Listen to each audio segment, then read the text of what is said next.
সন্তান জন্ম দিতে চাইলে মিলবে না যুক্তরাষ্ট্রের ভ্রমণ ভিসা।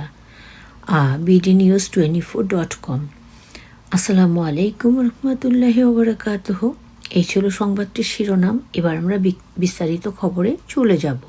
মার্কিন কনসুলার কর্মকর্তা যদি মনে হয় যে কারো ভ্রমণের প্রধান উদ্দেশ্য যুক্তরাষ্ট্রে গিয়ে সন্তান জন্ম দেয়া, শিশুর জন্য নাগরিকত্ব অর্জন করা, তাহলে কর্মকর্তা সেই ভ্রমণ ভিসার আবেদন বাতিল করবেন।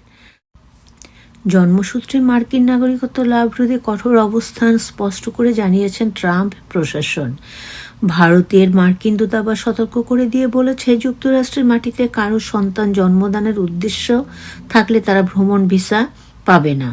বৃহস্পতিবার এক পোস্টে দূতাবাস জানায়, ভ্রমণ ভিসার জন্য আবেদনকারীর সন্তান জন্মদান এবং শিশুর জন্য মার্কিন নাগরিকত্ব লাভ করে যুক্তরাষ্ট্রে ভ্রমণে যেতে চাওয়ার প্রধান উদ্দেশ্য হলে এবং কনসুলার কর্মকর্তারা তেমনটি মনে করলে তারা ভিসার আবেদন প্রত্যাখ্যান করতে পারবেন। কারণ এই ধরনের ভ্রমণ অনুমোদিত নয়, ফলে ভিসা নাকচ করা হবে।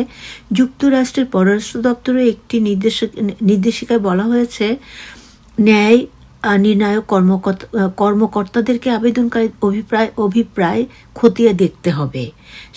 সেক্ষেত্রে তারা যদি দেখতে পান ভ্রমণের উদ্দেশ্য যুক্তরাষ্ট্রে গিয়ে সন্তান জন্ম দিয়ে তারা নাগরিকত্ব পাওয়া, তাহলে ভিসা মঞ্জুর করা যাবে না।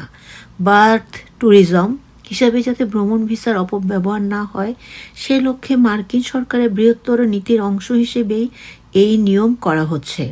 যুক্তরাষ্ট্রের অভিবাসন আইন অনুযায়ী যুক্তরাষ্ট্রে জন্ম নেওয়া প্রতিটি শিশুই স্বয়ংক্রিয়ভাবে দেশটির নাগরিকত্ব পায়। এই সুযোগ কাজে লাগিয়ে বহু বিদেশি নাগরিক পর্যটন বা ভ্রমণ ভিসায় যুক্তরাষ্ট্রে গিয়ে সন্তান জন্ম দেন। নতুন নিয়মে এ ধরনের বার্থ ট্যুরিজম আর সহজ হবে না। এই ছিল ছোট্ট এই নিউজটি। আশা করছি নিউজটি সবাই শুনবেন, এতে করে হয়তো অনেকে উপকৃত হবেন। আর ছোট্ট নিউজটি জুড়ে ছিলাম সবসময়ের মতো আমি, আপনাদের আখি গ্যালারি। আসসালামু আলাইকুম রহমতুল্লাহি ওয়া বারাকাতুহু। আল্লাহ হাফেজ।